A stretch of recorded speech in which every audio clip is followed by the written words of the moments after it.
Nah, bagaimana kita menyikapi mensyukuri rizki yang berkah itu, bagaimana cirinya?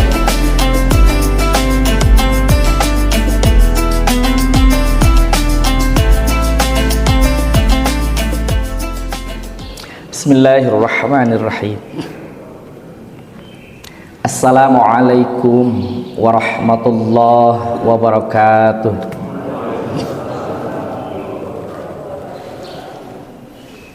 Alhamdulillahi rabbil alamin.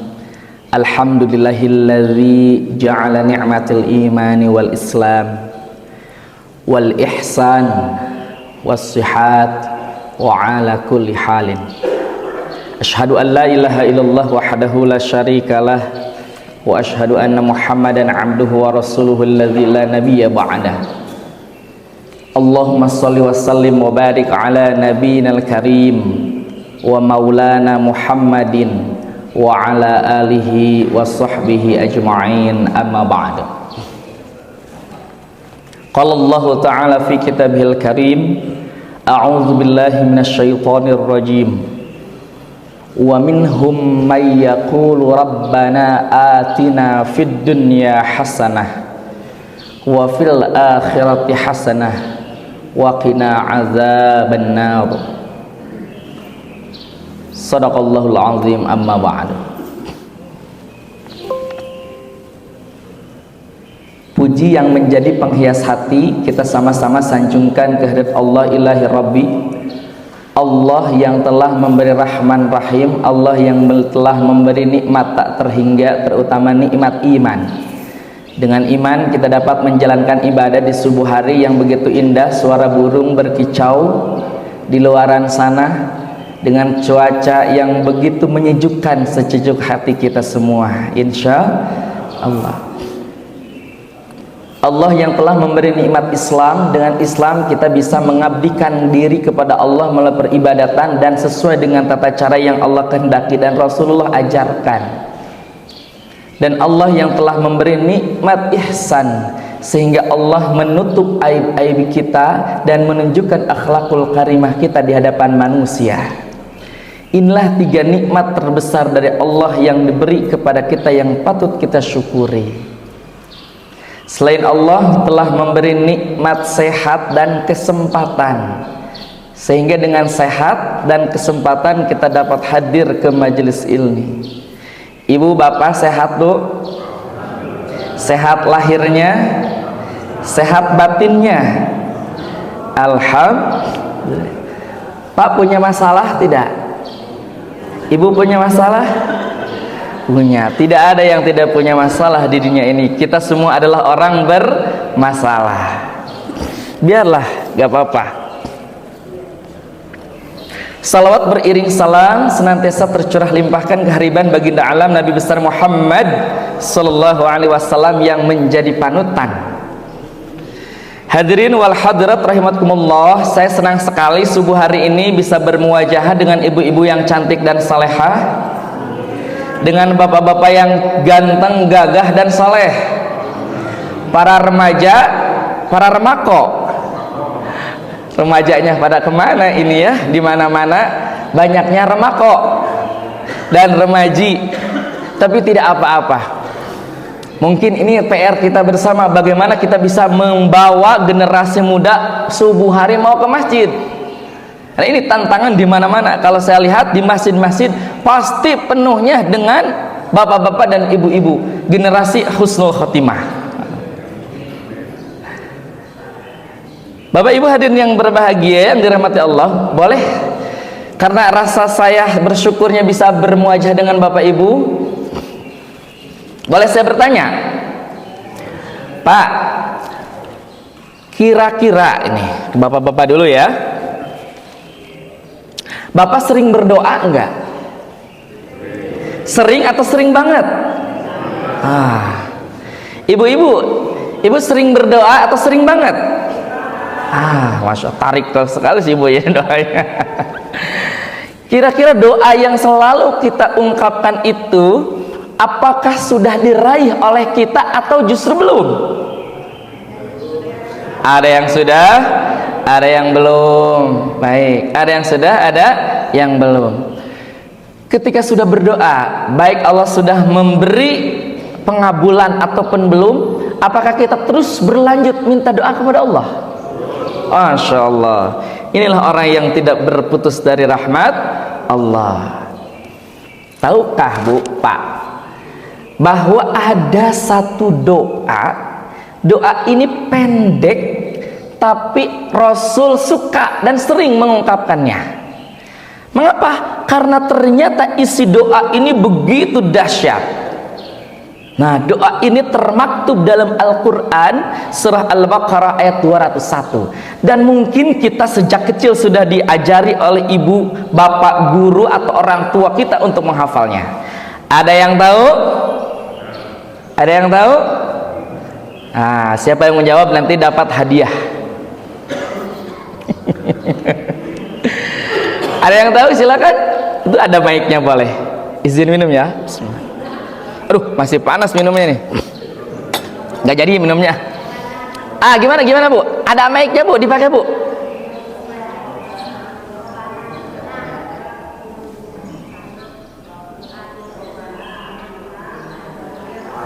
Masya Allah. Ini istrinya siapa ya?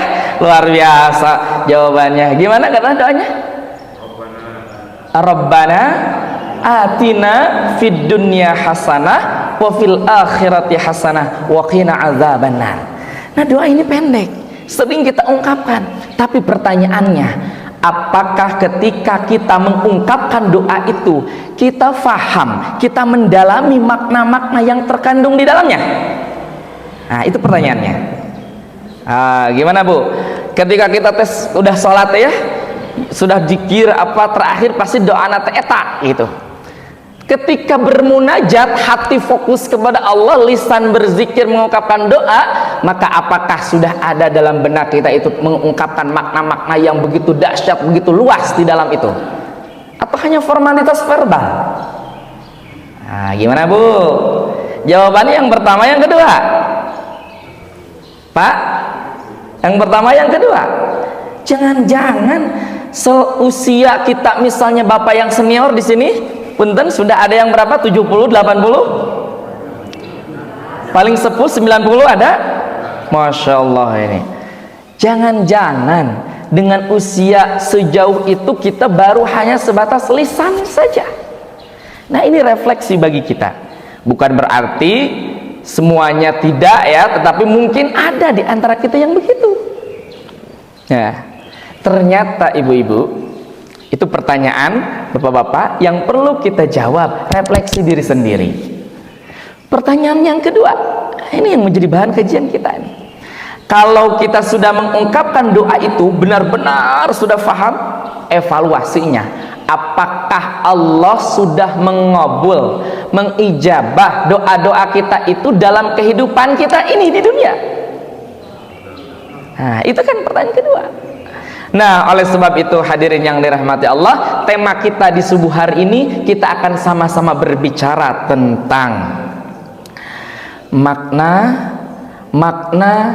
dari doa Al-Baqarah 201 itu sebagai tanda ciri hidup bahagia di dunia. Ibu, mau bahagia atau sudah bahagia?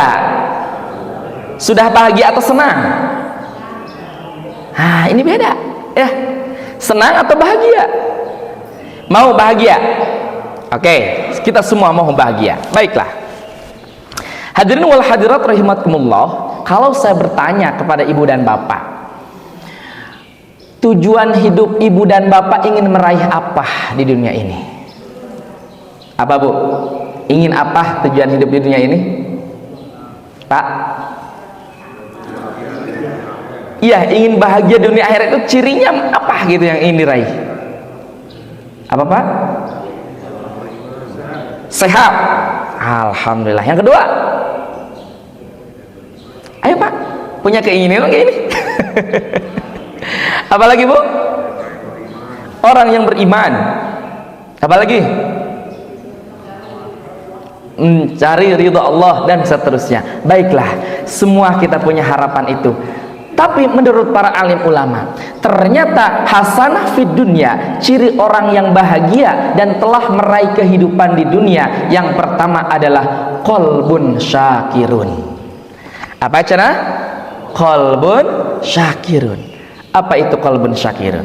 Ternyata ditafsirkan ketika kita mengungkapkan hasanah fid dunya itu dan kita refleksi diri apakah sudah meraihnya atau belum. Yang pertama, ciri orang yang bahagia di dunia itu adalah qalbun syakirun. Apa itu orang qalbun syakirun? Adalah orang yang bersyukur, menerima, ridho, ikhlas segala atas segala takdir atau realita hidup, ketentuan dari Allah yang beri kepada kita. Itu cirinya, menerima, ridho, ikhlas akan segala takdir yang Allah beri kepada kita. Nah, pertanyaannya, apakah kita sudah sepenuhnya menerima atas segala Allah yang beri kepada kita? Atau masih ada dalam hati kita merasa, Gusti kieu-kieu teuing, nah bet kitu. Apakah masih ada? Masih. Bu, halo Bu.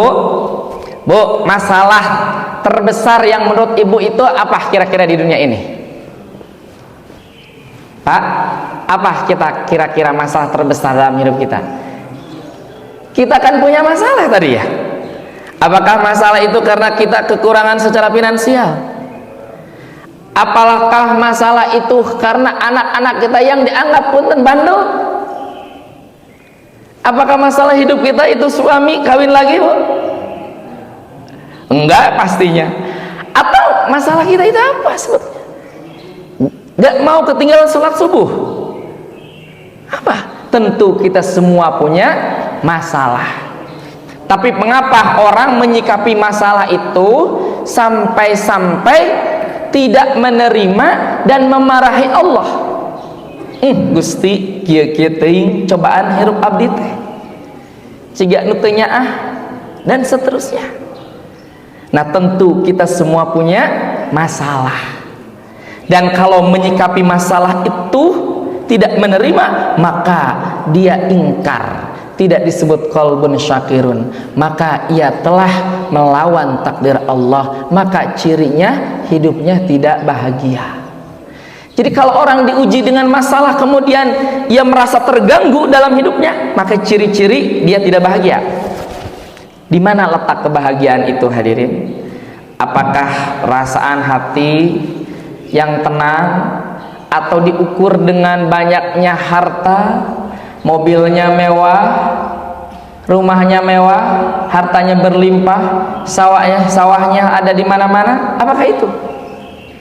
Atau di sini bahagia hati? Kan begitu. Nah, gini mah contoh, Bu. Kalau misalnya Bu pernah nggak sakit hati? Tak pernah sakit hati? Sakitnya tuh di mana? Aduh, di sini.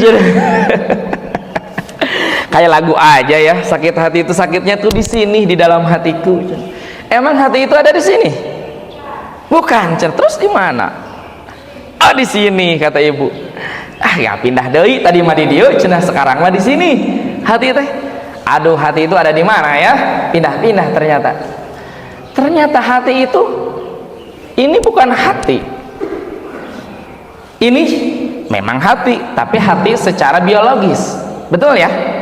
Tapi kalau kita sakit hati, sakit perasaan itu ada di mana sebetulnya? Di sini, di sini, di sini, di mana? Ternyata hati itu ada, hati atau jiwa itu ada dalam diri kita. Tapi kenapa orang kalau sakit hati suka pegang dada, sesak di sini? Sakitnya tuh di sini, di dalam hatiku. Jadi kan gitu ya. Sampai kalau kesel ke orang, misalnya diomongkan ku tetangga, orang teh teu narima, kesel. Si eta ka urang wani-wani. Sampai gini ya. Gitu kan? Nafsu banget gitu, Bu ya.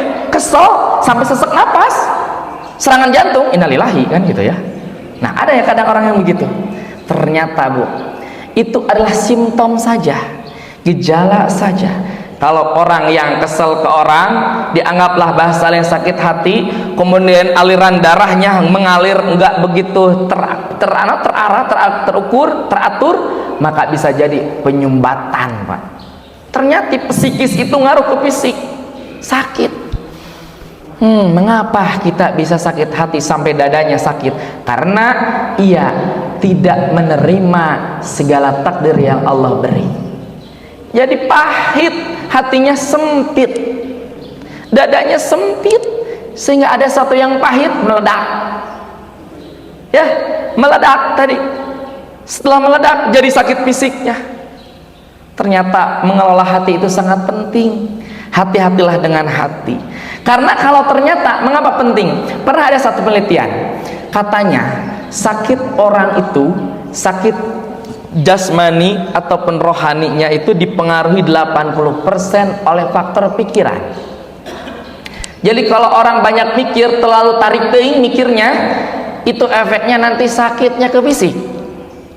Kalau ada masalah, misalnya tadi ada tetangga yang ngomongin kita, padahal nggak nerima, di pikiran we ku orang teh gitu ya, terus di pikiran, sampai-sampai nggak mau makan, nggak mau minum karena kesel. Karena nggak makan minum, maka fisiknya pun menjadi lemah, akhirnya masuk rumah sakit. Nah, ternyata benar. Contoh lain punten, kadang saya itu melihat ya, kalau lagi di jalan ada orang ODGJ punten, jelas pikirannya sakit tapi fisiknya mah sehat kayak gininya, walaupun makanannya ngambil sembarangan gitu kan. Itu menunjukkan ternyata pengelolaan hati, pengelolaan rasa, pengelolaan pikiran itu sangat penting bagi kita hadirin. Sebab kalau kita menerima beban walaupun kecil terus dipikir, diingat-ingat gitu ya, tidak dilepaskan, maka itulah penyakit hati namanya. Misal begini Bu, ini apa namanya, gelas ringan kan gelas ini ya, saya pegang 1 menit, saya merasa berat tidak? Biasa. Tapi kalau saya pegang gelas ini 1 jam, 5 jam, bahkan 24 jam, yang ringan pun bisa menjadi berat dan tangan saya bahkan sakit kemper bahasanya. Itulah kalau hati kita tidak diolah, tidak dikelola, tidak syukur, tidak menerima atas segala takdir Allah, hal kecil bisa menjadi besar dan merusak jiwa kita.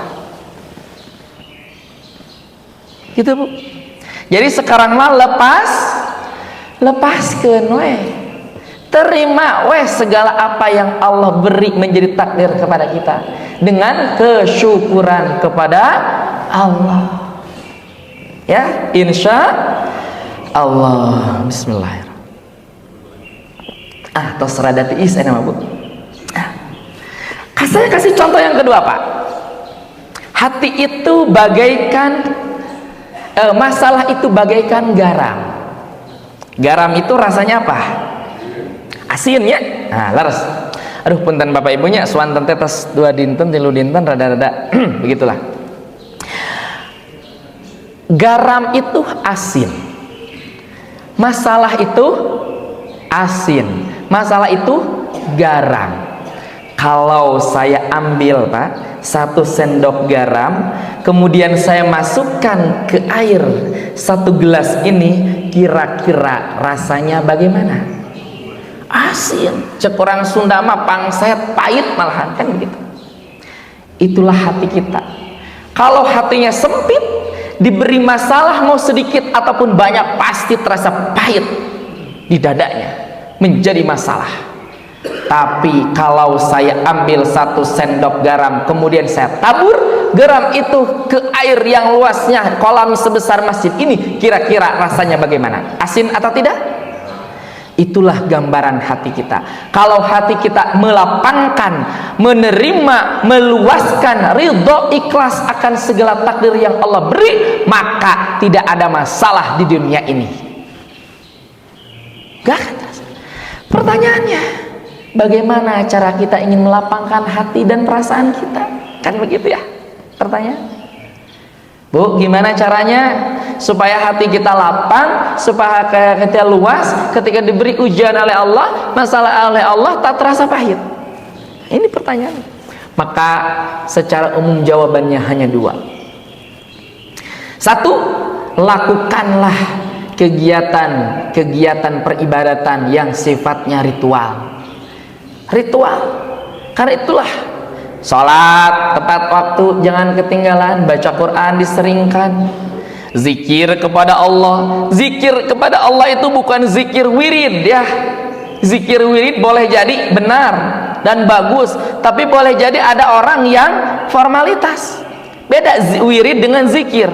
Wirid makan kieu nganggo tasbih misalnya orang tanya subhanallah subhanallah, kadang-kadang pikiran mah kemana-mana.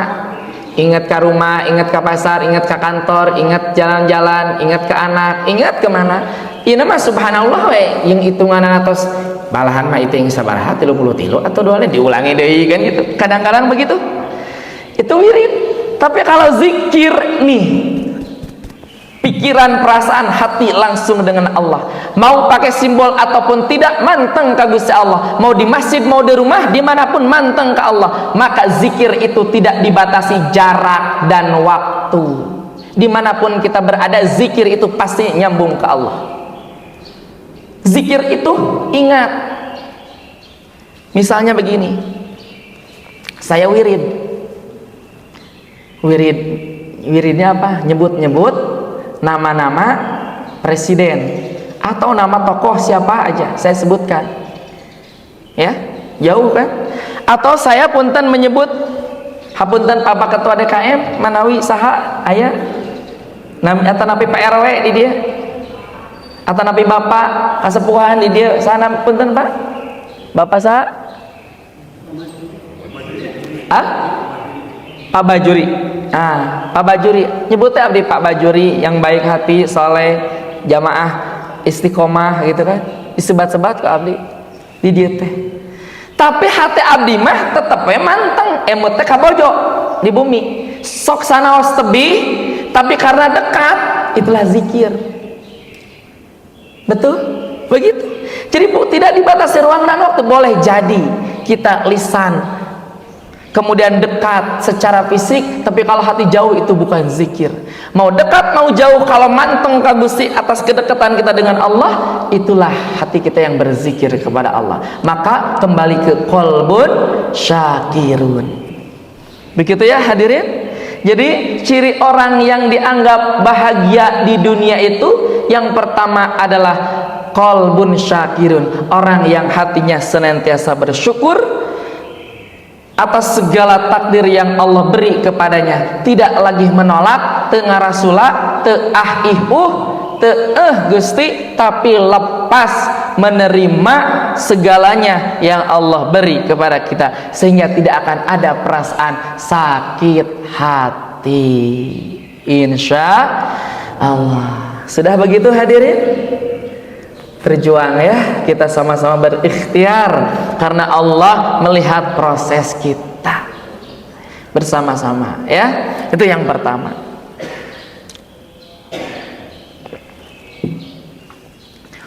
Mengapa demikian? Nah, ini pun Allah sampaikan sebagai landasan teologisnya dalam Al-Qur'an. A'udzubillahi minasyaitonir rajim. Wa asa an takrahu syai'aw wa huwa khairul lakum. Wa asa an tuhibbu syai'aw wa huwa syarrul lakum. Wallahu ya'lamu wa antum la ta'lamun. Mungkin kita boleh jadi berpikir ada sesuatu yang kita benci padahal itu ternyata baik bagi kita, mungguh Allah ya. Tapi boleh jadi kita menyukai sesuatu justru itu buruk menurut Allah, sebab Allah Maha mengetahui segalanya yang tentu kita tidak ketahui. Jadi ada makna-makna di balik itu. Oleh sebab itu kembali kepada kita, kembali kepada diri kita, menyadari bahwa segala sesuatu yang terjadi pasti itu terbaik dari Allah.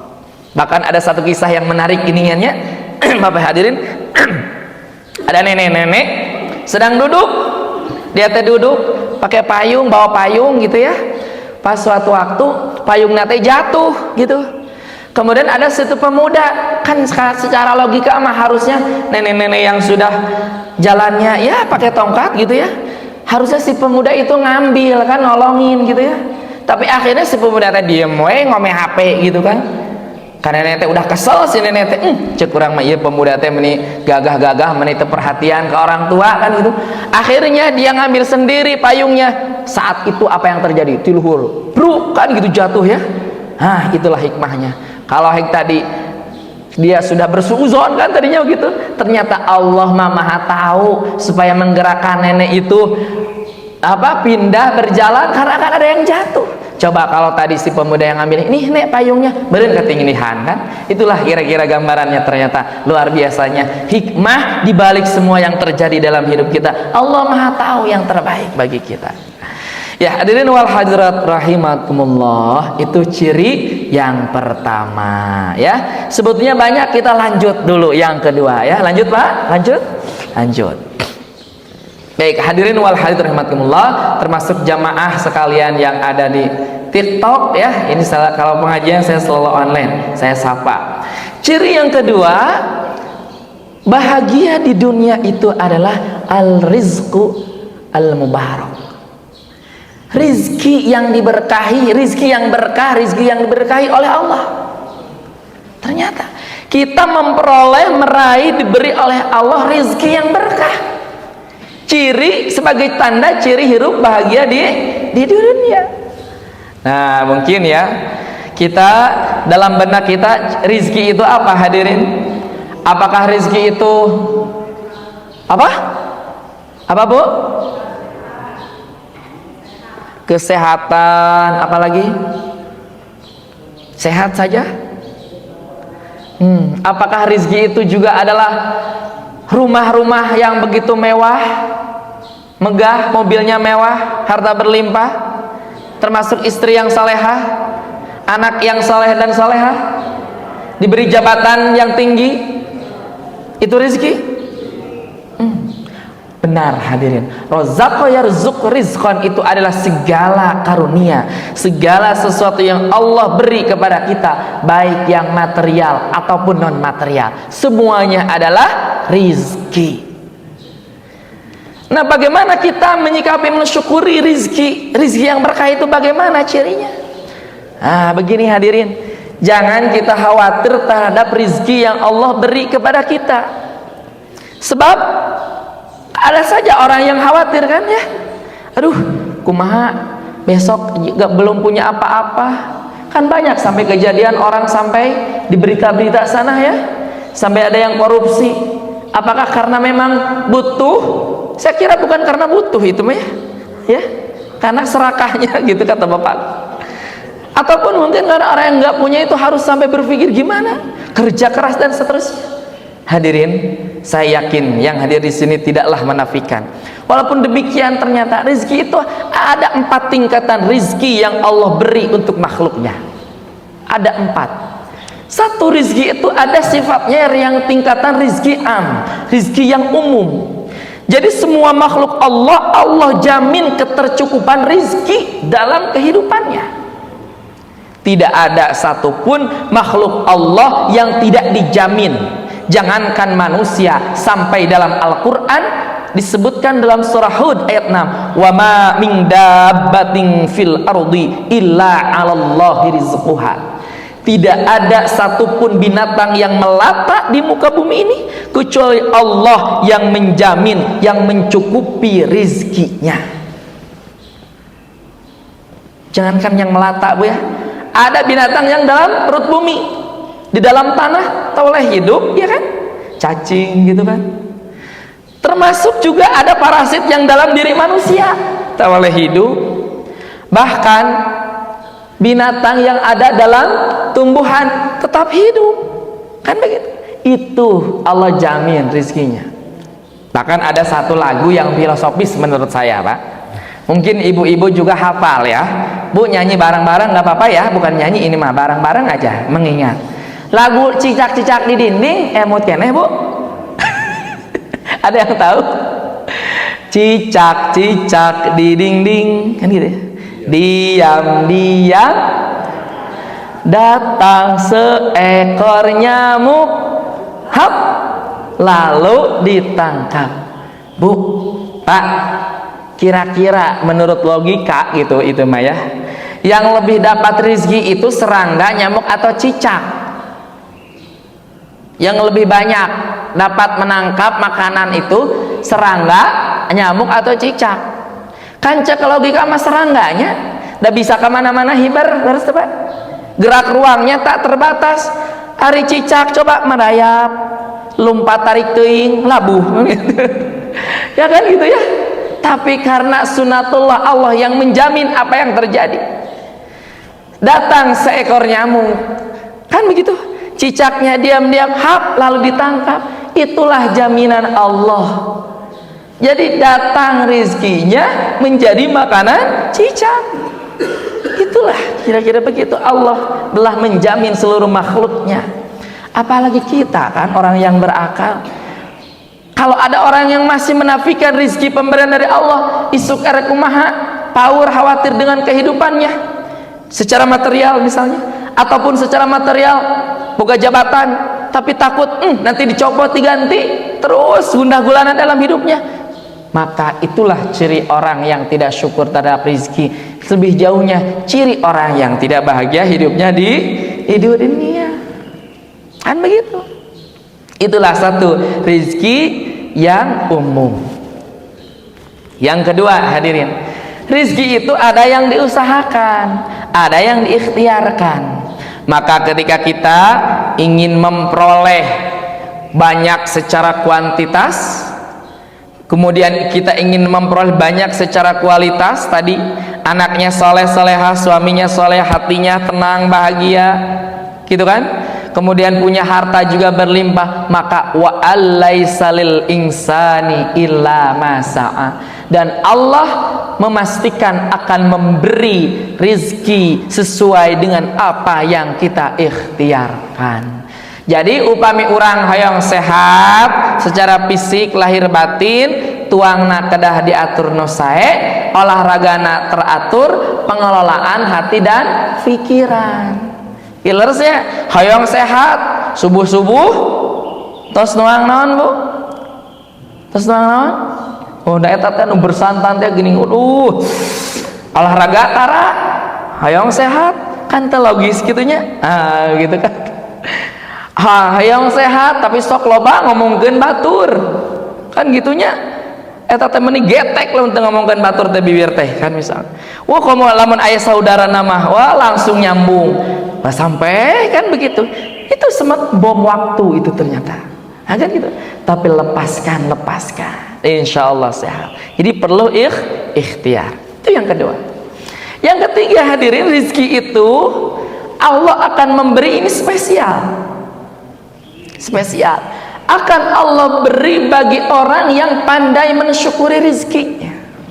Nah, jadi dalam Al-Quran kan kita tahu, wa idza adzana rabbukum la in syakartum la azidannakum wa la in kafartum inna azabi lasyadid. Kalau Allah memberi kita kesempatan jabatan, menjadi punya power, maka ia memanfaatkan power itu untuk kemaslahatan, maka bentuk syukur. Kalau Allah memberi harta berlimpah, maka keluarkan zakat, infak dan sedekah, itu bukti syukur. Allah memberi kita kesehatan, datang ke majelis ilmu termasuk salat, bentuk syukur. Tapi kalau sebaliknya mengkufur, maka azab Allah akan pedih. Boleh jadi itu ujian di dunia, akhirat ada hukumannya. Itu yang disyukuri. Makanya konsep zakat itu kan aziyadah, bertambah, berkembang. Kalau kita memberi maka akan kembali. Konsep zakat, konsep infak dan sedekah itu hadirin, tabur tuai, melepas mendapat. Maka dalam Al-Quran, dalam surah Al-Baqarah, saya lupa ayatnya, bagaikan bergemar infak sedekah itu kita menanam satu biji kacang, kacang misalnya, ataupun biji apa itu, jagung, kita tanam satu, tumbuh. Setelah tanam itu kacang teh buahan atau jagung teh buahan. Kira-kira bijinya jadi berapa dari satu? So, can pernah hitung abdi ge, pokoknya masih orang banyak. Tapi itu dalam Al-Quran digambarkan, gambaran orang yang gemar mengeluarkan hartanya maka akan kembali lebih banyak manakala kita syukuri. Itulah gambaran rezeki bagi orang yang bersyukur. Dan yang terakhir, yang keempat, rizki yang Allah beri kepadanya sebagai ciri orang hidup bahagia di dunia itu adalah rizki bagi orang yang bertakwa. Nah ini derajatnya Bu. Kalau nomor 1, nomor 2 ini masih pendekatannya pendekatan ilmiah keduniaan, masih logika empiris bahasa akademisnya masih membutuhkan pikiran, perhitungan, hitung-hitungan. Tapi bagi rizki bagi orang bertakwa pendekatannya tidak duniawi, tapi sudah ukhrawi, terhitung-hitungan dunia. Tapi Allah jamin ketercukupan rizkinya. Maka wa may yattaqillaha yaj'al lahu makhraja wa yarzuqhu min haitsu la yahtasib. Allah akan memberi rizki, Allah akan memberi jalan keluar, Allah akan memberi penghidupan dari arah yang tidak disangka-sangka di luar nalar kita. Kita yakin kita pernah mengalami itu sementok di luar pemikiran kita, tapi ternyata solusi-solusi Allah itu datang dengan mengalir begitu saja. Itulah buah dari ikhtiar taqarrub kita, kedekatan kita, bersatunya kita dengan Allah. Maka Allah memberi segalanya kepada kita, jaminannya begitu. Maka ada satu analogi yang sederhana ya. Jadi jaminan takwa itu kan kuncinya adalah taqarrubnya, dekatnya, bukan dekat lagi, bahkan bersatunya dengan Allah seorang hamba. Jadi kalau ingat ya, bukan dulu ya, sekarang masih ada kalau di lembur itu Pak. Misalnya ada seorang nenek-nenek, ibu-ibu yang suka pelihara ayam. Kan dua jenis ayam, ada dua jenis ayam Bu, ayam kampung tuh misalnya. Ada ayam kukut, ada ayam abur, kan gitu ya. Ayam kukut ayam yang dekat dengan pemiliknya, dimanja makanannya, dijamin minumannya. Kalaupun mau ditangkap dekat, diurus, dimandian. Begitupun burung ya Pak ya, Bu. Bapak punya burung kan? Nah, di rumah, atau kucing, apalah binatang itu, dijamin. Tapi ada juga ayam itu yang saya lihat ayam abur. Da boro-boro hese diurus teh, boro-boro erek ditangkap, diberi makan ge, lumpat da sieun. Itulah gambaran manusia. Kalau dekat bersatu dengan Tuhannya yaitu Allah, maka kita akan dijamin oleh Allah segalanya. Tapi kalau jauh, apalagi takut dengan Allah, maka boro-boro mau dikasih jaminan rezeki, dikasih saja dia pergi, kan begitu. Itulah gambaran hidup kita. Kunci takwa kalau ingin dijamin rezeki, maka taqarruban ilallahnya, kebersatuan dengan Allahnya, itulah yang harus kita tingkatkan. Nah itulah hadirin wal hadirat rahimakumullah, ternyata arizkul mubarak, rizki yang berkah, sebagai ciri kita telah meraih hidup bahagia di dunia. Alhamdulillah. Ternyata ya hadirin, sudah 10 menit lagi gak kerasa ya. Sebetulnya ada 6 ciri, tapi karena waktu 2 sajalah kira-kira cukup begitu ya. Dan mungkin ada yang ingin sharing, Bapak Ibu bercerita, jamaah sekalian berbagi kisah inspiratif ataupun mau bertanya, mangga silakan jika ada. Mangga hadirin.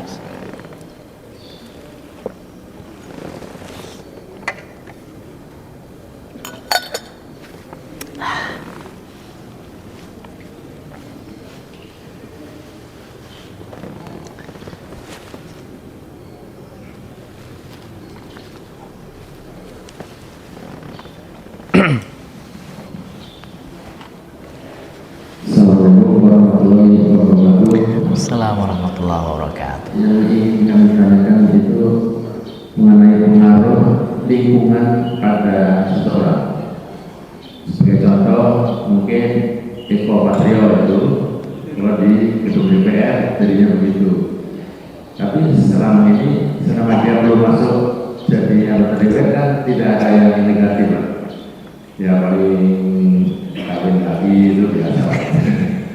Tapi yang menyolok setelah dia dalam lingkungan yang berbeda. Jadi apakah seorang itu berubah karena dia masuk lingkungan?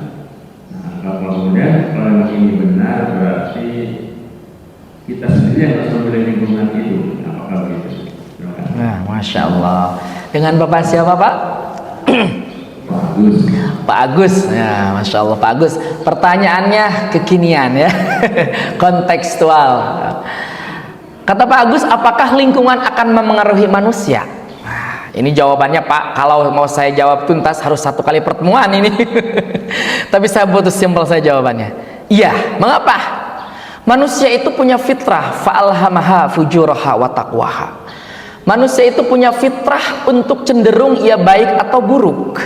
Allah beri ilham manusia mau baik atau buruk. Dalam pandangan psikologi, manusia pun dilahirkan ada yang disebut dengan paham empirisisme. Nah, empirisisme itu faktor lingkungan yang akan memengaruhi manusia. Lingkungan itu kalau dalam trilogi pendidikan ya, dunia pendidikan kita membimbing generasi anak siapapun, ada yang disebut dengan lingkungan keluarga informal di rumah, lingkungan formal sekolah atau di kuliahan, non formal di masyarakat. Itulah lingkungan yang akan memengaruhi jati diri seseorang. Dan fitrahnya manusia dalam Islam, fitrah manusia itu tadi akan cenderung dia bisa baik bisa buruk. Maka salah satu faktor yang memengaruhinya adalah lingkungan, empirisismenya. Tapi akan membentuk convergence, dia membentuk kepribadian dipengaruhi oleh lingkungan dan bawaannya. Kalau orang barat kan menyatakan, John Locke, manusia dilahirkan itu bagaikan tabula rasa, kertas yang putih kosong, dia tidak punya apa-apa, mau hitam putih bergantung lingkungan saja, kata John Locke. Tapi kata Islam, manusia dilahirkan itu punya fitrah, punya potensi. Potensinya apa? Inna sam'a wal absar wal afidah, hati, pikiran, alat indera, justru itu potensi untuk dia menjadikan pribadinya mau baik atau buruk, kan begitu. Oleh sebab itu erat kaitan dengan pertanyaan Bapak tadi, walaupun dicontohkan dengan figur yang tadi, saya yakin kita tarik benangnya. Kalau kita ingin hidup bahagia di dunia, maka hati-hatilah dengan lingkungan kita, betul? Sebab lingkungan itu akan memengaruhi kita untuk menjadi kita manusia yang selamat ataupun justru manusia yang tidak selamat. Nah, bahkan hadirin, sekarang kita diisukan lagi dengan istilah, kalau tadi formal non informal, ada transformal. Apa itu transformal? Begitu masifnya dunia digital, teknologi informasi, globalisasi yang sudah masuk dari barat, ini sudah mengaruhi hadirin, khususnya generasi muda kita, anak-anak kita. Sok Pak, yang paling sering ternyata hasil riset sekarang, orang bertemu itu menghabiskan waktu spare 24 jam di kalangan anak muda, khusus generasi milenial dan zilenial ya, kelahiran tahun 2000 ke sini, itu paling banyak dengan gadgetnya Pak sekarang itu, dengan internetnya. Keluarga itu nomor 2. Nah, ini betapa luar biasa lingkungan digital ini. Ya mungkin kalau kita generasi bapak-bapak kan generasi apa ya istilahnya ya, kalau dia tidak demikian ya, kita mah seperlunya aja ya, tapi kita tanggung jawab untuk anak generasi kita Pak. Ternyata gadget HP itu nomor 1 untuk sekarang, trennya terus berkembang, berubah. Maka hati-hatilah dengan lingkungan kita. Wallahu a'lam bishawab. Barangkali demikian Pak ya. Enggak Bapak Ibu hadirin, barangkali masih ada, silakan.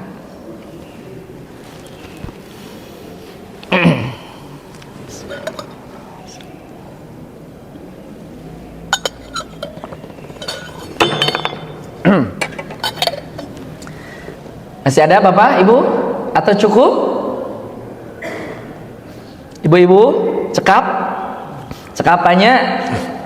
Baiklah, alhamdulillah. Hadirin wal hadirat rahimakumullah, kita ditakdirkan oleh Allah dapat bersilaturahmi di subuh hari ini. Mudah-mudahan ini membawa berkah untuk pribadi dan umumnya kita semua. Yang bicara bukan semata-mata sudah meraih, tapi Allah melihat perjuangan kita. Kita sama-sama berikhtiar untuk meraih hasanah fid dunya. Jadi bahagia hidup di dunia. Maka ciri hidup di dunia itu tadi sudah disampaikan. Apa Bu? 1 cirinya qalbun syakirun. Kita senantiasa menerima ridho ikhlas atas segala takdir yang Allah beri. Dan yang kedua, kita memperoleh rizki yang berkah. dan sisanya kalau Allah takdirkan insya Allah kita akan bahas di kemudian. Wallahu a'lam bishawab, wal afu minkum, mohon maaf lahir dan batin jika ada perkataan yang kurang berkenan. Assalamualaikum warahmatullahi wabarakatuh.